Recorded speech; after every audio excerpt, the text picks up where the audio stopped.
It is noon, so we will go ahead and get started. My name is Amanda Pasick. I'm Associate Director for Digital Marketing at Selby Gardens. And this is an exciting presentation, Treasures of the Historic Spanish Point Campus, St. Mary's Chapel, presented by Vice President for Regional History, John McCarthy. We will have two opportunities for questions halfway through and then at the end, if you want to put those in the chat. And then without further ado, I'll give it over to John. Thanks, Amanda. Well, folks, I appreciate everyone coming to see the program today. This is another in our series on the treasures of the historic Spanish Point campus. And I'd like to thank all of you for being here. And I'd particularly like to thank Jennifer Romanecki, our president and CEO, for the opportunity to present this whole spring series on the different buildings, the historic buildings at the historic Spanish Point campus. So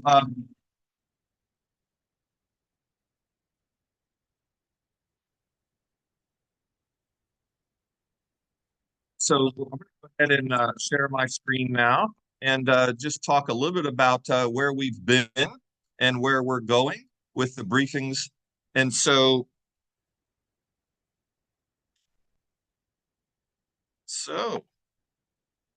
let me get to from the beginning.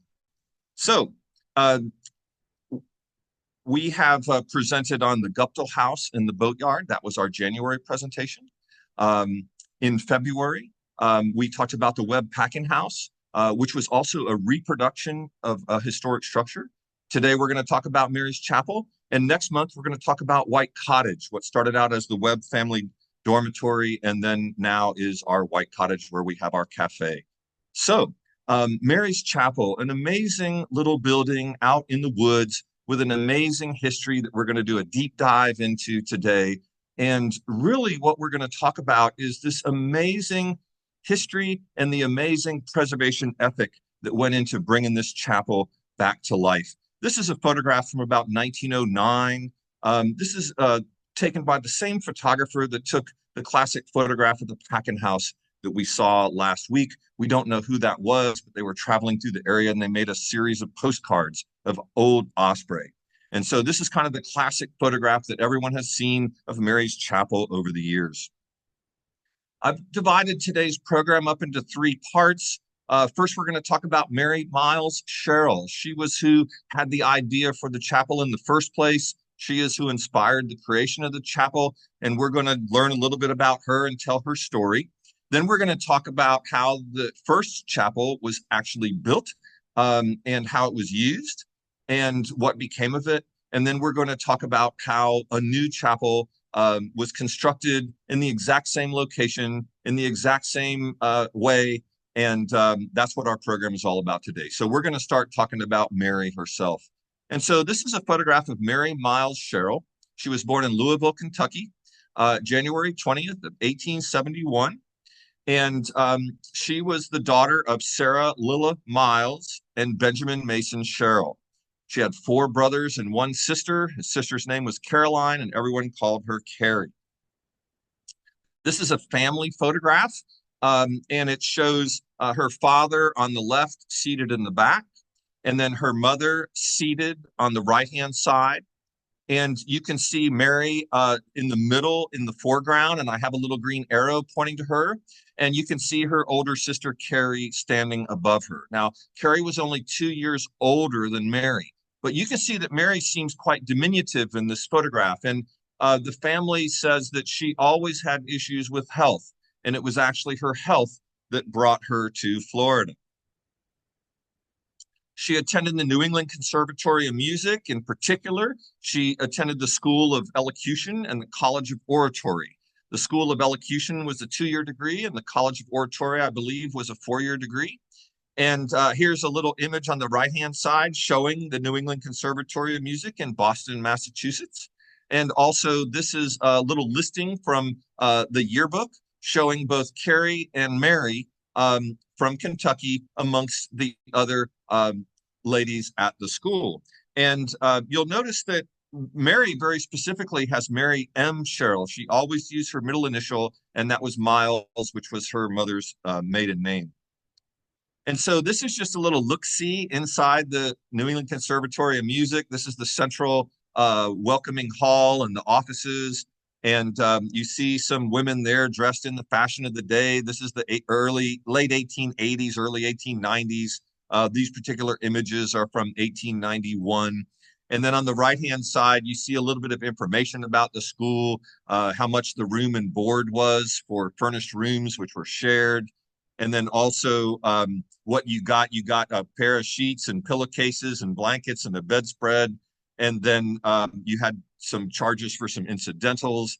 And then your rooms and your board was all included in this price. It was still very expensive for the family to be able to send their two daughters to the school. Benjamin Sherrill was a quite successful businessman. He was a paper salesman, and he worked throughout the East Coast of the United States selling paper. And so they could afford to vacation in Massachusetts, and she could afford to go to school here at the New England Conservatory. This is one of the various halls that was available both for musical recitals as well as for oratory. And I've gone and made copies of all the little programs for some of the various activities that Mary was involved in. So you can see this is a scene from Hamlet, and Mary played Horatio. And so I went and I found all of the examples that I could find where Mary was participative in these programs. And so this one over on the far left was February 3rd at 2 p.m. And it was a recital by members of the senior class, which she was in 1891. And it was Henry Longfellow. And here you can see that she had part 5. I have no idea what part 5 was, but she took care of that. And then here on the right-hand side, she did a recital on the Ruggles Christmas dinner. This is the last example of a program that Mary presented. This was in November of 1891. This was really just a few months before she would come to Osprey, Florida, to the Webb's Winter Resort. And you see the title of her program was called Shall America Betray Herself? And again, this is the last example in the little yearbook. And then here is actually the hall where they did most of these recitals on the right-hand side, where you see the lectern and you see the audience. And these are all very wonderful little etchings that appear in the yearbook. And then this is the record of her diploma within the yearbook for elocution. And then this article is from the Boston Evening Transcript from June 20th of 1891, recognizing that she was amongst the graduates with a degree in oratory or speech making. It was in January of 1892 that she first came to Osprey, Florida, to the Webb's Winter Resort. And she came because she was quite ill. She was ill with tuberculosis. And the family physician said that if she could get outdoors and get to a warmer climate, that she would be much better off. And so they came to Webb's Winter Resort. And this is actually the hotel register from 1892. And you can see here the first person that arrived almost every year was a man named William Dutton from Philadelphia. He was a contractor from Philadelphia, and we'll hear more about him later. You see the Walden family had arrived with their 4 children. Norman Spang from Pittsburgh was a regular visitor and been coming for many years at this point. And then you see February 8th, where Mrs. Sherrill, with her daughter, Miss Mary Sherrill, and then you see a notation over on the lower right-hand corner where instead of departing the resort, she departed life, and this records it as the 15th of March, 1892. So this is the actual hotel register. And here's a little scene at what we now call White Cottage, what the resort would have called the dormitory. And these are all winter visitors here, enjoying the weather, enjoying the great outdoors, and enjoying fellowship amongst each other. And Mary actually became a part of this scene for a very short period of time. And she really enjoyed her time there. And we know that from a letter that we'll see in a minute. But before we move on, I'm captivated by this photograph because I have this burning desire to understand what the woman in the lower left, what her story is that she's telling, because there's certainly some interest and she's got quite the look on her face. But you see the 2 dogs there and you see people sitting in a rocking chairs. And this was the whole thing at Webb's Winter Resort. So This is a transcript, a handwritten transcript from a letter that Mary wrote to her grandparents from Osprey on March 10th. So this was just 5 days before she passed away. She talks about having had rainy weather and she was kept in, but now it's charming. She said, I wish that you could be here to enjoy the lovely air. And then she talks about that she's going to go over to the beach after a little while with Mr. Dutton in his canoe. And then further down, she talks about, I'm getting so ugly with sunburn and freckles that you won't know me. But just so you know, I don't care. And so I think this is amazing. And this letter was something that came to us fairly recently from a woman named Sue Sherrill Boardman, a descendant of the Sherrill family, who came to historic Spanish Point campus one day. And I got in a conversation with her, and amazing family treasures that I'm going to share with you today. Now, this is a little dark, but this is an article out of the Manatee River Journal from June of 1892, where John Webb reports on the death of Mary Sherrill and also the idea of this chapel. And so I'm going to go ahead and read part of this because I think it's fascinating to actually hear the words of the owner of the resort. He says, in the early winter, a lady and her daughter came to my home from Louisville, Kentucky. It was evident that the latter was seriously, if not mortally ill. But like young persons suffering from that fearful malady, consumption, while otherwise she seemed to get better, she grew weaker day by day. Sometimes we mortals build better than we know. And so we often prophesy beyond our ken more truly than we think. She had rested poorly the night before, and I was and was more ill than ever before. When I said to her as she lay where the setting sun threw a halo of glory around, Mary, I hope you will sleep better tonight. Yes, Mr. Webb, I shall sleep well tonight. And it was just a few hours later she had breathed her last, but she had entwined love around all our hearts. Every exertion was made to get her remains to Tampa in time for them to be embalmed and restored to her friends. Those exertions were successful. And then her friends resolved to build a chapel to her memory. I donated a beautiful lot on the bay, including the little cemetery where some of our own loved ones rest. A gentleman from Philadelphia drew the plans of the building. Some friends in Boston are going to put in a memorial window. A large part of the money is in hand, and the neat little chapel will soon be an accomplished fact. It will be known as Mary's Church. As yet, is a free church, not being specially identified with any denomination. Yours truly, John G. Webb, Osprey, Florida. So as the story goes, Mary used to go over by the cemetery, and that's where she spent some time. And of course, she was probably contemplating her ultimate fate, and she would look out at the bay. And the story is that she told John Webb and her family that she wanted to take her savings and build a chapel in the woods. And that's ultimately what happened. Her mother contributed and others contributed, and we'll talk about that in a minute. But I want to say that Frank Guptill, a character in the very first program that I did this year, the man who built the boatyard and built the Guptill house for his wife, Lizzie, he actually put Mary's body in one of his very small boats and poled her, not sailed, but poled her basically from Osprey up to the Manatee River. Once she got on a sailboat and got up to Tampa so that she could be embalmed and then put on the train up to Louisville. And so immediately upon her passing, they put her in the boat like right around midnight, and he took her all the way up to the Manatee River. So this is Frank down here in a little sailboat, probably just like the one that he used, but they're not being wind that night. He had to pole. So this is the church that Mary belonged to in Louisville, the Broadway Baptist Church. And this is a little program they had at the end of their season. They had scholars perfect in attendance, and they list all those people. And then they have a nice little in memoriam here for Mary Miles Sherrill, born January 20th, 1871, departed March 16th, 1892. So John Webb reported her death at midnight, March 15th. This reports her death as March 16th, that following day.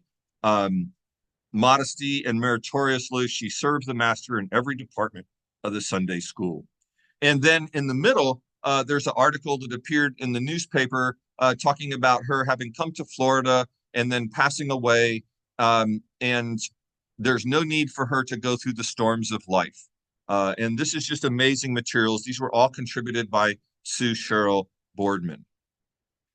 A lot of people think that Mary's buried in the cemetery at Spanish Point campus, but as I said earlier, she is not.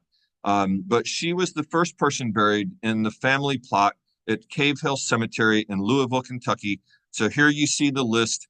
In this case, she was interred on March 21st, 1892. So she made that trip up to Louisville quite swiftly, and she's listed as the first person buried here in the plot.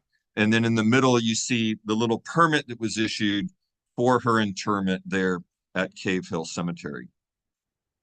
This is a photograph that also was contributed by Sue Cheryl Boardman, and it's a wonderful photograph. It's different than the one we saw earlier. This one was probably taken right before she left Louisville to come down to Osprey, and shows a very confident, very capable young woman, very poised, and of course a skilled orator, a skilled singer, and someone who would make a lasting impression on those people in Osprey who she had the opportunity to meet, which leads us to the next section, which is a memorial chapel. And so, taking her lead, her mother contributed funds, and friends from Sunday school and friends from the family donated the 6 stained glass windows that are on each side of the chapel. William Dutton, that first resident every year at the Webb's Winter Resort, being a contractor, he developed the plans for Mary's Chapel, and it's believed that he may have taken them out of a pattern book, which was common at the time for architecture, and he was inspired by the Gothic revival, which was really in vogue at this point in time.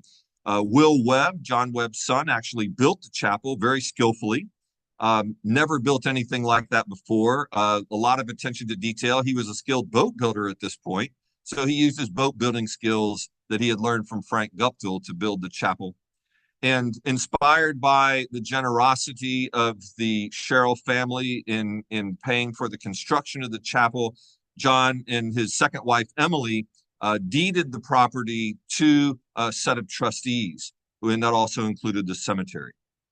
And then her classmates from the New England Conservatory of Music from the class of 1891, they commissioned a foundry in Maryland to create a bronze bell. And when I think about all of this effort, this inspiration by Mary, her savings, her mother's contributions, all of her friends and family friends, William Dutton, chipping in to design the building, William Webb constructing it, the Webbs donating the land in perpetuity, the bell having come as a gift from her classmates, her graduating classmates. I think this is the first act of collective philanthropy in the entire region. And I've been saying that for years, hoping somebody will push me back and say, no, John, something else happened like this somewhere else. But I don't think so. I think this was really the beginning of philanthropy for the Sarasota region. A little bit more about Mr. Dutton. Here he is again on the hotel register. Here's a little item out of the newspaper in Philadelphia showing him getting a permit to do some construction. He was also involved in horse racing. Here's an article about his activity at the Belmont racetrack. And he was involved in a number of different things, both in Philadelphia and in New York. And this is the little chapel that he designed. Gothic revival, made out of heart pine lumber from this area. And then if you notice, it has opera style seats, little folding seats like you'd find in a theater or an opera house. It had an organ. In the back of the chapel, behind us in this view, was a bookshelf with books that were said to be for the youth of the community so that they could read some books. And so perhaps this is not only one of the first chapels in the area, but the first library in the area. There was a red carpet that went down the middle of the chapel, and you can see the pulpit chairs there underneath the memorial window that was contributed by Mary's mother. And then there were 8 stained glass windows. And for those of you that are familiar with the chapel, the volunteers at Spanish Point and the visitors and the many people that have seen it over the years, you'll say, no, John, there's only 7. We're going to talk about that later. And then also you'll notice up in the top, the little 4-leaf clovers that help to hold the bracing of the roof trusses together in a very decorative way. And I must say that this form of architecture on such a small scale leaves no room for mistakes, because everything here is visible. There's nothing that covers anything up. There's no paneling, there's no plastering, there's no trim. The framing itself is what you see. And you see these beautiful carved supports and brackets on each side supporting those rafters. You see the windows, how they can tilt in to let the breeze blow through. And again, it takes a certain level of craftsmanship to do this kind of work where there's no way to hide your mistakes. This is an amazing item. These are notes that William Dutton took from the actual first services in the chapel, February 18th of 1894, congregation of 25 persons. The chapel was beautifully decorated with pansies and roses. A responsive service with readings from the scriptures and prayer was conducted by several gentlemen present. That's interesting.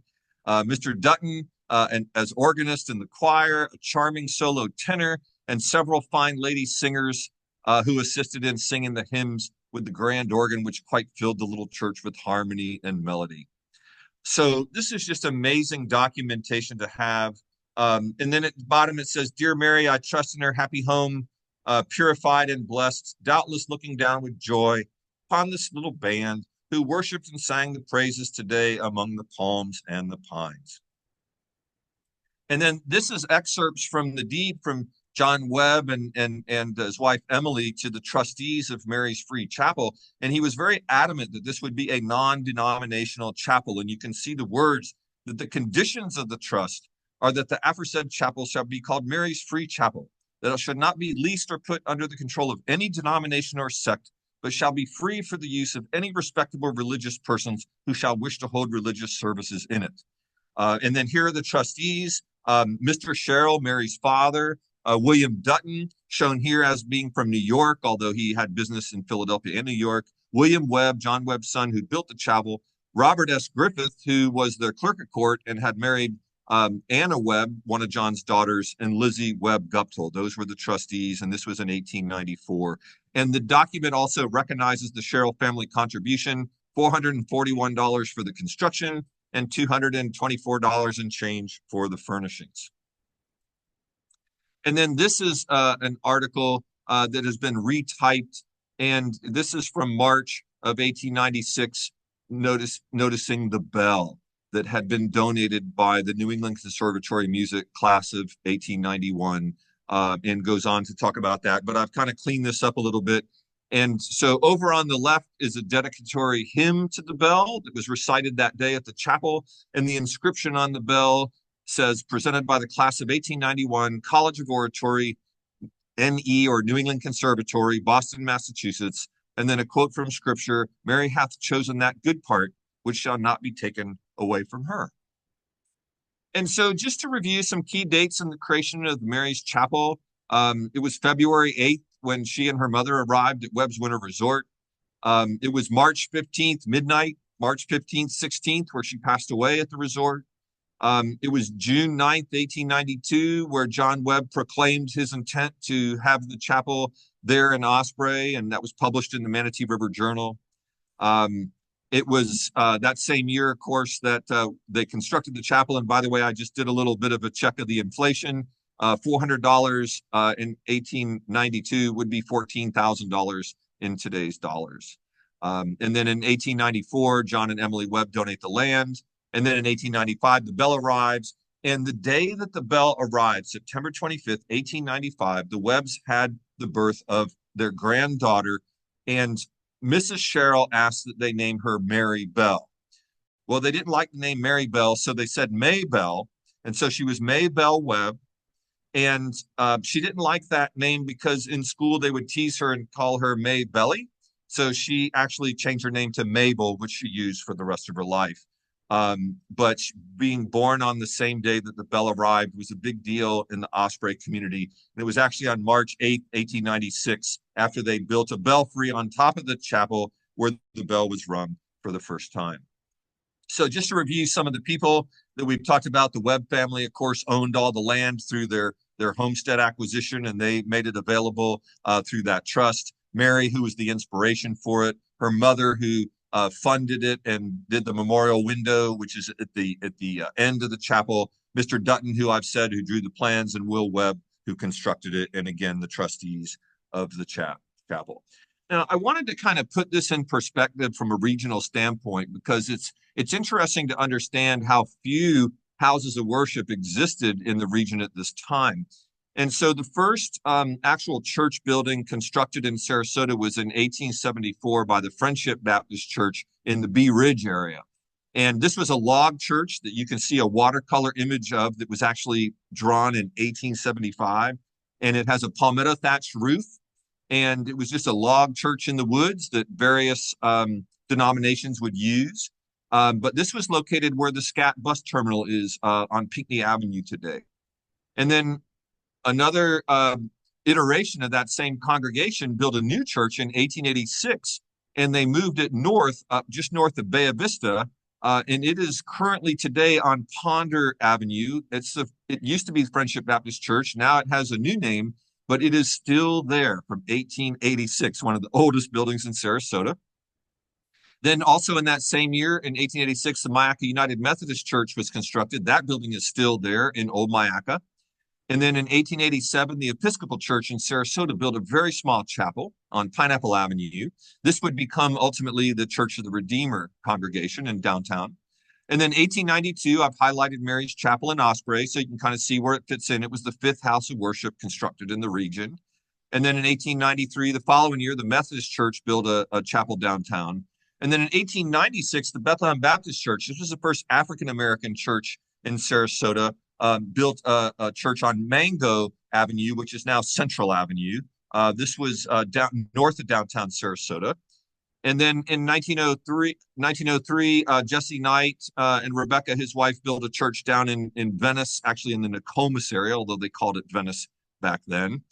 And in 1913, St. Martha's Catholic Church was the first Catholic church in the area. And this was up very close to where St. Martha's is today in downtown Sarasota.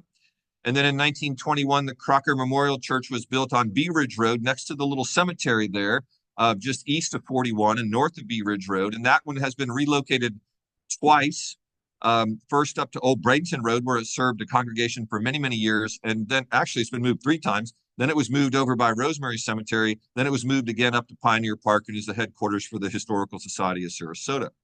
And while there were people practicing the Jewish faith in Sarasota going way back in the history, the first Jewish temple was actually constructed in 1925, and that was up on Washington Boulevard, right around 7th Street.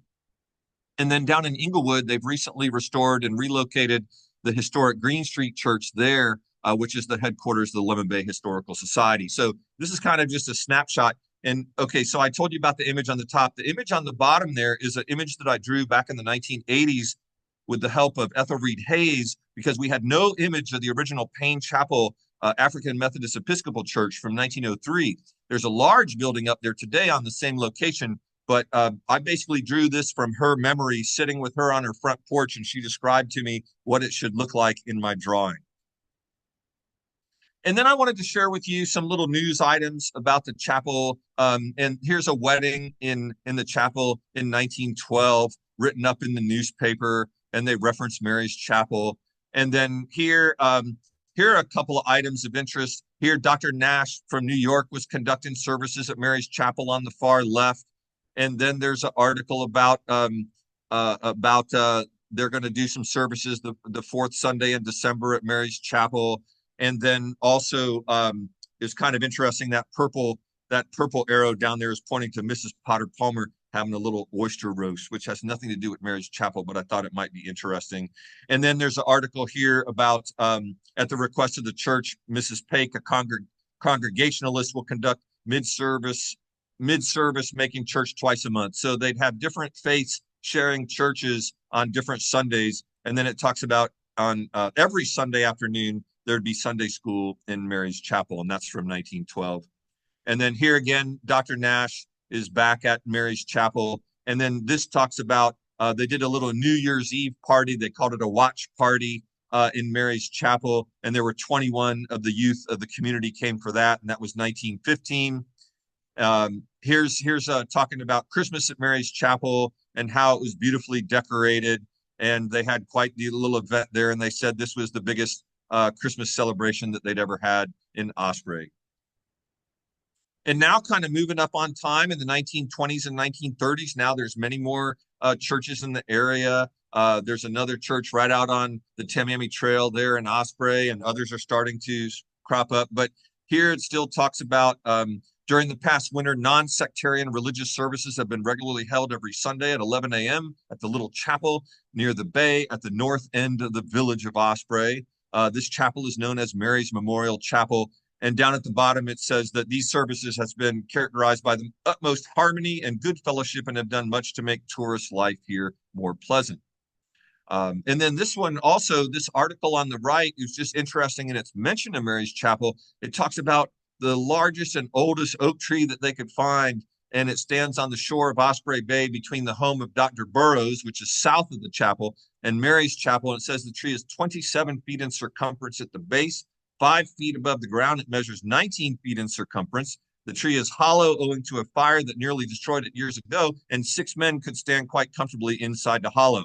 So Charles Webb, William Webb's son, so William was the son of John Webb, and Williams, who built the chapel, his son, Charles Webb, kind of became the caretaker of the chapel in these years. And he had the Boy Scouts. It was kind of a Boy Scout headquarters at that point. And you can see he had the Boy Scouts create a path from the chapel to this massive oak tree. There was also quite a bit of talk about how the chapel was spared from this fire.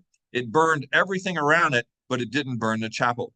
And then one of the last dated articles that I could find that mentions Mary's Chapel is this one from 1949, talking about the Osprey postmaster retiring after 38 years of continuous service. This was John Hamlin, and he and his bride were married in Mary's Chapel back in about 1912 or so. So this is perhaps the last article from that era that appeared in the local newspaper about the chapel. And it's in real bad condition at this point. This is an undated article, but it must be from the 1950s.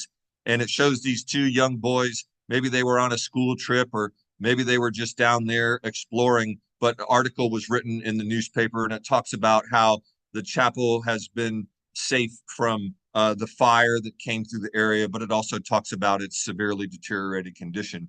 And then this article being the absolute last dated article I could find, talking about the Webb family pioneers.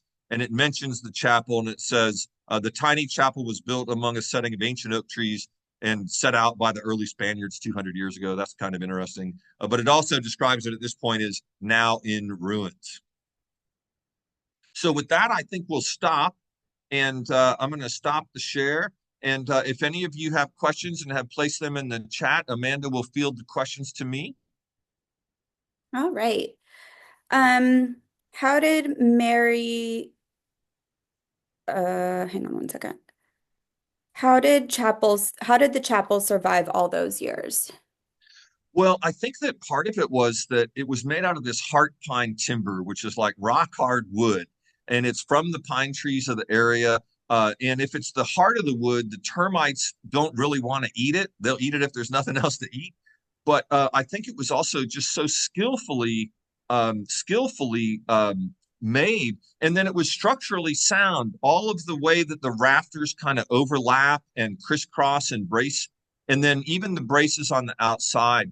And it had a wood shake roof, and that wood shake roof was just installed very well. And so most buildings really meet their end when the roof goes bad.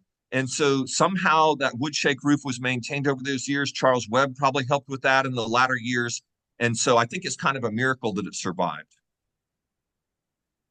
Is the bell in Mary's Chapel the original one? No, the bell is not the original one. And we're going to talk about that in the second half of the presentation, because that's an exciting story too. Where were the 8 stained glass windows in the church made?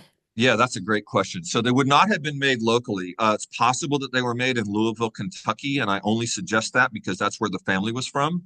It's also possible that they were made by someone in Philadelphia, because that was where William Dutton was involved as a contractor. And, Philadelphia was a huge city with all sorts of, craftspeople and shops and things like that.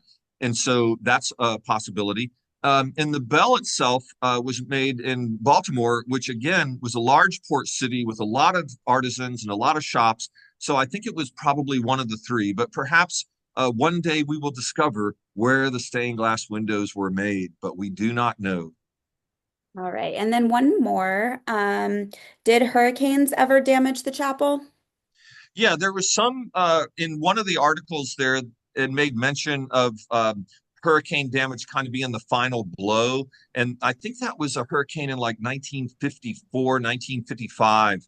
That was a pretty strong one for this area. And as the building had gotten weaker, and then it's so close to the water, you could imagine the hurricane just kind of put it on the ground. When I have some other photos we'll look at in a minute where you see basically the only thing that was left standing was the steeple kind of leaning on the old front stairs. All right. And then just one more. When was the Presbyterian church built? Well, the Presbyterian Church over on downtown Sarasota was built, I believe, in 1908, and that was on Orange Avenue. And then that congregation moved over to Oak Street at the eastern terminus of Oak Street, where they are now, and that was 1925. They moved from a little concrete block chapel that they had on Orange Avenue over to a Mediterranean Revival chapel in the 20s. And then the Bee Ridge Presbyterian Church also was very early. They're on the corner of Proctor and McIntosh. That was kind of like downtown Bee Ridge. And they actually had a chapel that had burned, and they had a chapel that was knocked down by a hurricane. And the congregation came together and said, we're going to rebuild it one more time. And if it survives, then we know we're doing the right thing. If it doesn't survive, we're going to break up the church. And that chapel survived, and it's still there behind the large sanctuary there at the corner of McIntosh and Proctor. So that's a great question. Thank you for having whoever asked that question. All right. I think we're set. We can move on. Okay, let's get back to where we were. That's not where, okay. All right, so I've titled this final section, The Chapel Returns. Now, this all came about because of work that the Junior League of Sarasota were doing in the community. And if you know Junior League, every year they have a project. And one year their project was to do a community survey of unmet needs. And the overwhelming response to their survey was that Sarasota needed a place for the young people, the children, to learn about history and nature. And they went out looking for two places. Actually, they looked at two places. They were looking for any place to do this. And one of the places was the old Oaks property, what was called the Oaks property. And this was Bertha Palmer's old estate on 41 in Osprey. And they knew that there were archaeological remains there because their members were familiar with that. And so you see this newspaper article from 1970s showing a little conceptual layout plan for what we now know as the historic Spanish Point campus. They also looked at Camp Hamilton, which is out Proctor Road, which was the old Sunshine Springs and Gardens where they had the water skiing elephants and the ski shows and all that stuff in the 1950s. And that had become abandoned and was owned by the county at that point. So they looked at these two parcels, but luckily the Palmer family that still owned the property in Osprey on Sarasota Bay very much wanted to see the historic resources there protected, both the archaeological resources and some of the historical resources. So that's what ended up happening. This is a wonderful article talking about the Oaks. Now, just to deal with the nomenclature here, Bertha Palmer called her home the Oaks and the property Osprey Point. But when Gordon Palmer, her grandson, came back to the property after World War II and opened it up as a garden attraction, he called the whole thing the Oaks. And so the big billboard that was out on 41 called it the Oaks. And most people in Sarasota today know it as the Oaks. And this is an article about the work that was being done by Junior League. And the primary person involved in the history was Janet Snyder Matthews. She's a local historian, was doing all sorts of research, interviewing the Webb family members, and very, very focused on seeing this site preserved and interpreted for the community, working with her colleagues at the Junior League. And so this is one of the articles that was in the paper. This is the master plan that was developed with her help and the help of other preservationists that kind of called out that Mary's Chapel, which was pretty much gone at that point, should be rebuilt as part of the interpretation of the site. And then this is a more detailed image from the late 1970s where you can see the packing house on the lower left and you can see Mary's Chapel. So just like the packing house, which was gone except for the foundation, Mary's Chapel was gone except for some bits and pieces of wood. And so some of the people involved in helping to save and rebuild the chapel was Mabel Webb Sims. She was the woman who had been born the day that the bell arrived. Rose Griffith Bryant, who was the daughter of John Webb. Louise Heigl, who was interviewing people about local history and did some interviews of the Webb family.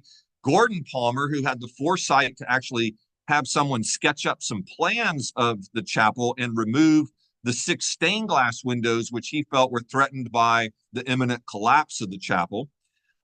Charles Webb, who I mentioned earlier, who was using it as a Boy Scout headquarters and kind of taking care of it in the latter years. Dottie Davis was the county historian who became the caretaker of the 6 stained glass windows that were donated by the Palmer family to the county. 3 of those were then loaned out to what was called the Pines Nursing Home up north of Sarasota, and 3 of them were in very bad condition, were stored in the basement of the county courthouse. Janet Snyder Matthews, who I mentioned earlier, who had done all the research in the 1970s and 1980s. This also led to Jan's work, and her initiation of a National Register nomination led to the site known as the Osprey Historical and Archaeological Site to be the first site in Sarasota County listed on the National Register of Historic Places, and that was 50 years ago this year. And then Art Wood Sr., who was a representative of the Palmer family, who wanted to see the land preserved. And so Art Wood and the Wood family, working with Jan and working with the Junior League and working with a lot of other people, this all came to pass. This is some correspondence I found in the administrative files where Jan was corresponding with the architect Gilbert Flores out of Tampa. He was a preservation architect. And on the left-hand side, this is from 1977. He is proposing that he can execute drawings of the chapel based on photographs for a sum of $10,000. And on the right-hand side, I like how he describes this. He says, things can never be as they were, yet in reconstruction and over and above, quantity and quality can be perceived. If I may, I would like to express an interest in the overall project plan and development of new structures, as I feel I can offer a fidelity which is warranted. And so this is in the 1970s. Now, these are the drawings that he created of the chapel based upon photographs. And so we have the east elevation, which is kind of backed up to the woods where the big archtop memorial window is that was paid for by Mary's mother. And then you see the side view showing opportunity for stained glass windows there along the side, again, reflecting what appeared in the photographs. This is kind of a skeletal view, if you will, showing the actual framing itself. And again, as I referenced earlier, it's all framing. There's nothing else. And so he did this detailed framing showing the correct spacing, all based on the historic photographs. And again, he has titled it Reconstruction of Mary's Free Chapel. Now, as we look at this one of the entrance, I have to ask those of you who are very familiar with the chapel, what's missing? And then here's a letter from Kenneth Hobbs. Kenneth Hobbs was the first executive director of Gulf Coast Heritage Association.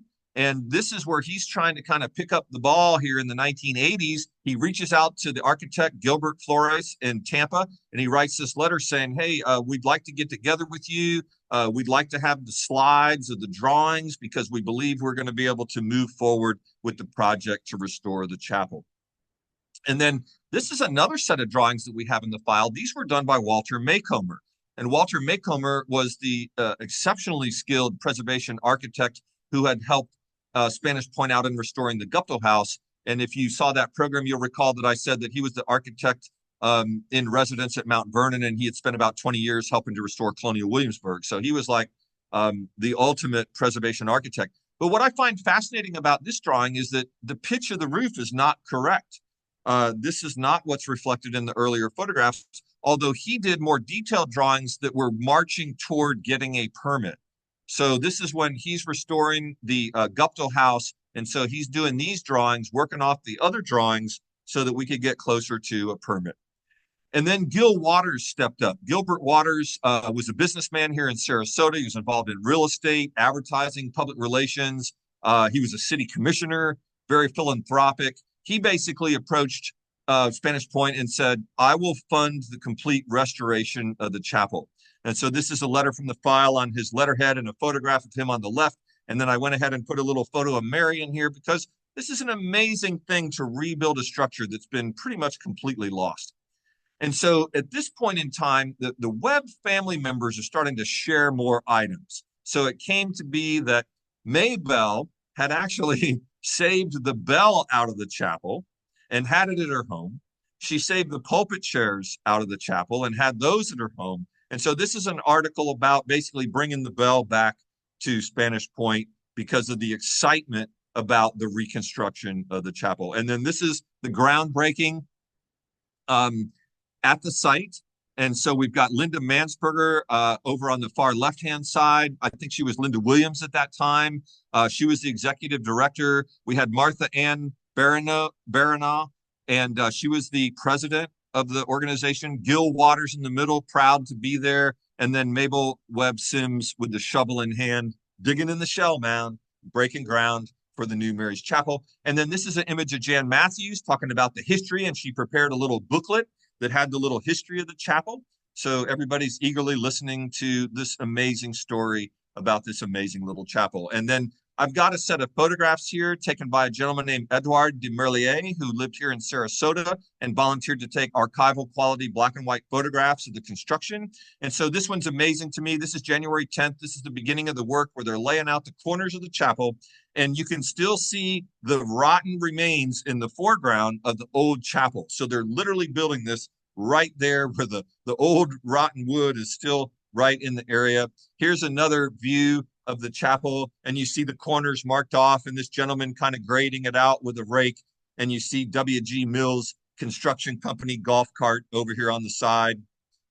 This photograph is amazing because they poured concrete little posts, just like to give a nice foundation, and they built them out of 1x pine material, so they form up the concrete. And what if you look in the foreground, there is a handsaw. There's no electricity anywhere near the chapel site at this point. The closest electricity would have been in White Cottage. And so they didn't use a power saw. They used a handsaw to do this work, which is amazing to me, given that that's how it was built the first time. And then here are all those little pylons, and they've all got steel rebar in them so that this can be hurricane safe. And then just like the images that I showed last month of the packing house, the first thing they did, of course, was built the floor, and then they used that floor as the flat surface to build the walls and the roof rafters. So this is the floor with one wall laid out that they're getting ready to tilt up. And here's the wall tilted up, and they've made all the walls and tilted them all up. And they've built in the diagonal bracing, just like shows up in the original photographs.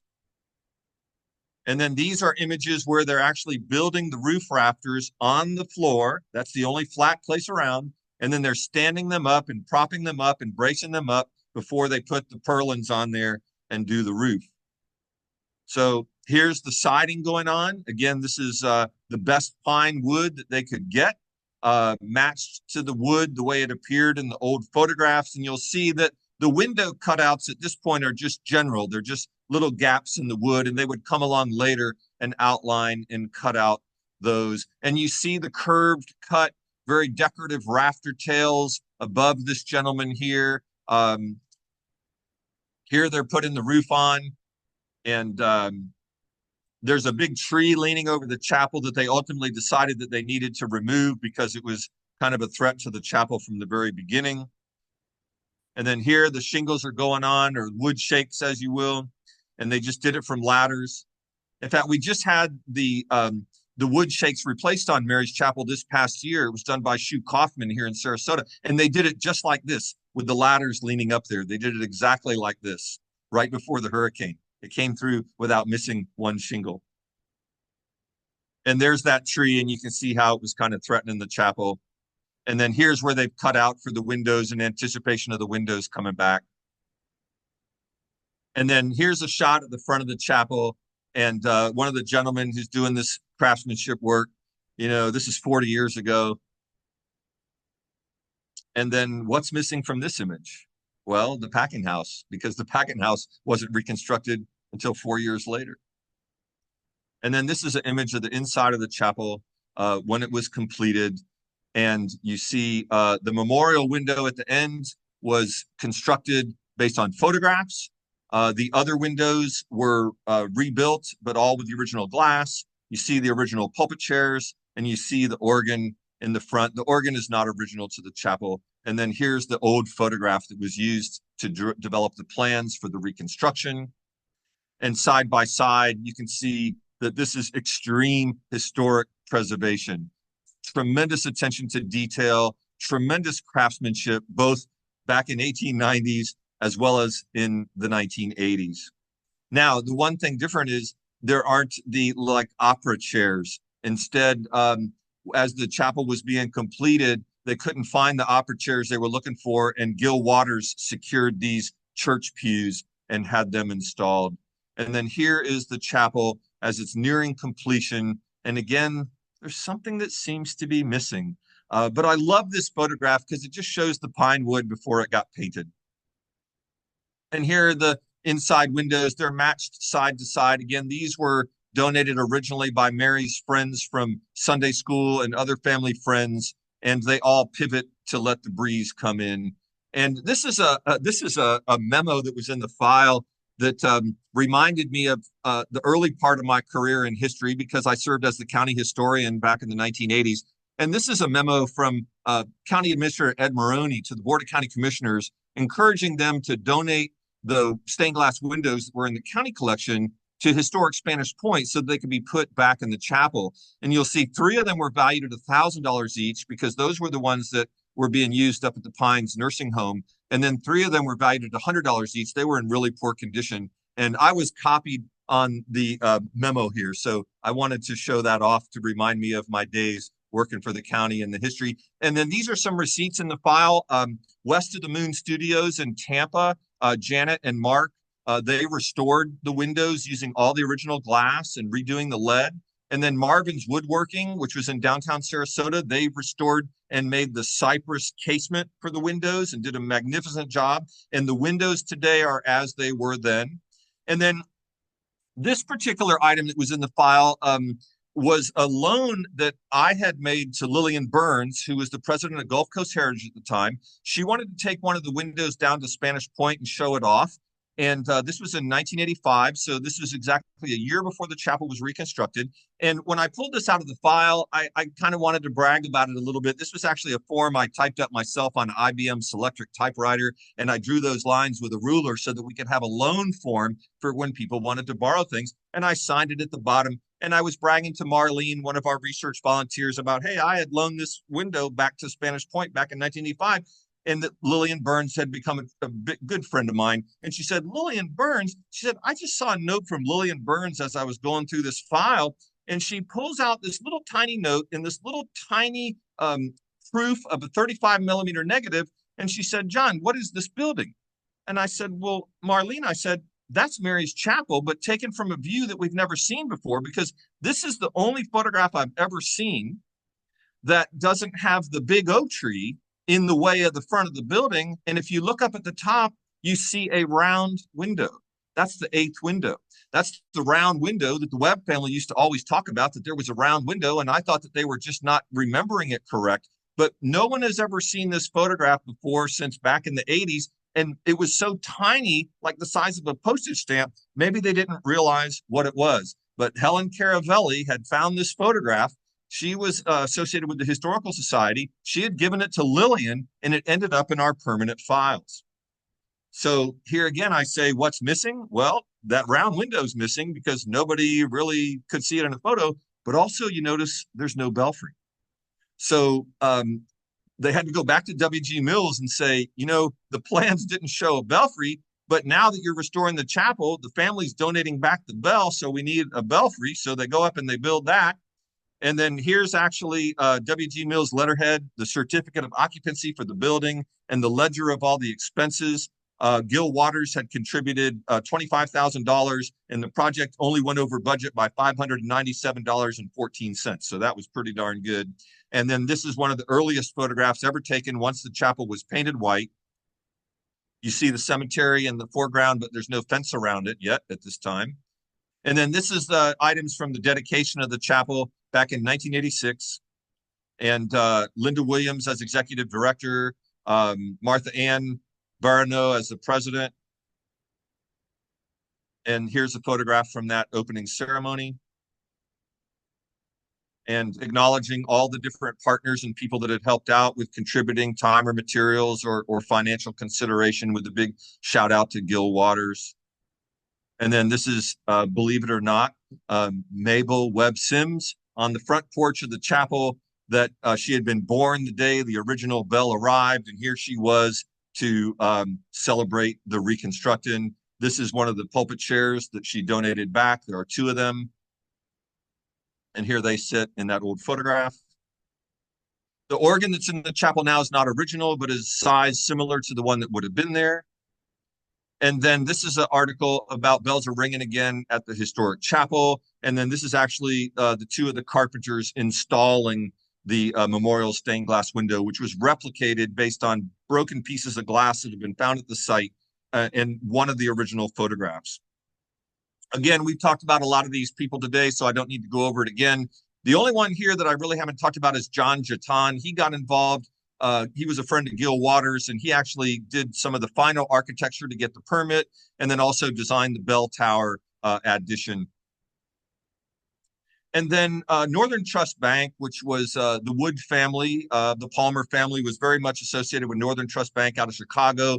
They commissioned Herbie Rose, a local watercolorist, to do this image of Mary's Chapel, and it was presented as a gift in 1987 by Northern Trust. Herbie Rose was a professor up at Ringling College of Art and Design. He was from Montego Bay, Jamaica. He would go all over Sarasota doing plein air paintings of the historic buildings, but it was Northern Trust that asked him to come down and do Mary's Chapel. And then the question about the bell. So the bell that's in the chapel is not the original bell. We became concerned that the original bell was deteriorating, and there was a safety concern as well. So the bell was removed. A reproduction bell was created, and the original bell was subject to the restoration that you see in these images here. And so the original bell is actually in the chapel on display, and the reproduction bell is in the belfry that we ring. This is just an article. There's only been one act of vandalism that I'm aware of the chapel, and that was some kids broke into it and broke one of the stained glass windows. And 2 days later, there was an elementary school class there, and they were so upset by it that they raised $65.85 to contribute to fix the window. And then I discovered that there's a replica of Mary's Chapel on Little Gasparilla Island, that the folks were inspired by Mary's Chapel at Spanish Point, and using similar plans, built a little chapel without all of the ornamentation, and it's still there today. Of course, Mary's Chapel, hundreds of people have been married there over the years. There have been marriages and all sorts of other events. This is an event that we did in 2019 to reenact what John Webb did every year when he was living, which was on July 4th, he would read the Declaration of Independence and everybody would eat watermelons off the farm.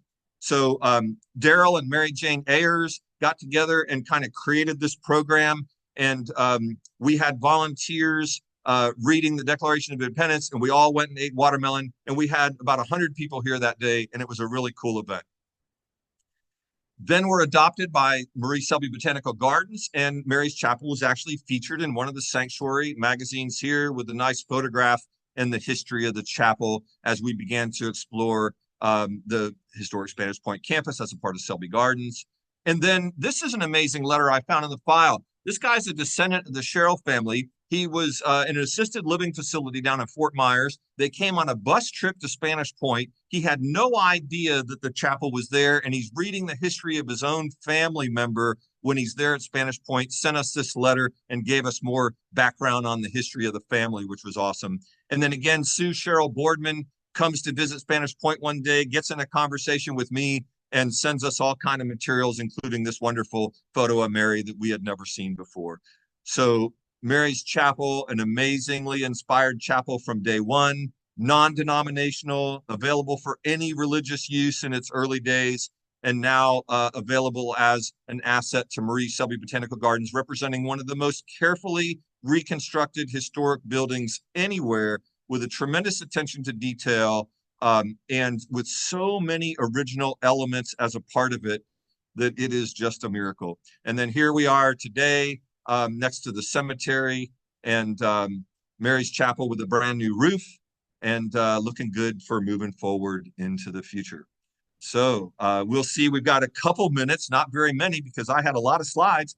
But Amanda, do we have any other questions? Yeah, we just have a couple more questions. Can people still use the chapel for marriages? Do you go through Selby Gardens downtown for use? Yes. So Mary's Chapel is available, and we have frequently have weddings there, and you go through Selby Gardens to do so. All right, great. What are the original pulpit chairs? Well, the original pulpit chairs are usually in the chapel. We have a tendency to remove them when we do weddings. So right now they are in another building on the property because we've been having some weddings recently.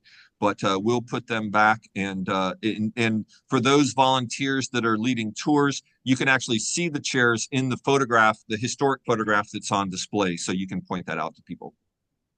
Great. And then I think we just have one more. What other types of events have been done at the chapel? Sure. So we've had a lot of celebrations of life. People who perhaps were married there and their family wanted to come back and use the chapel for celebration of life. We've had theatrical performances. We have had musical performances. The acoustics of Mary's Chapel is amazing. And so over the years, there have been many different ways for the chapel to serve the community. And I think that when you think about Mary's background, New England Conservatory of Music, oratory, all these things that have happened have kind of been in line with her life and her vision and her inspiration. So it's really kind of interesting to see how it's all unfolded. All right. I think we're all set. No more questions. So thank you so much, John. And this will be on YouTube, Selby Gardens YouTube page, probably later on this afternoon. Thank you, Amanda. Thanks to everyone who has watched today. And next month, we're going to do a deep dive into White Cottage history. All right. Thank you.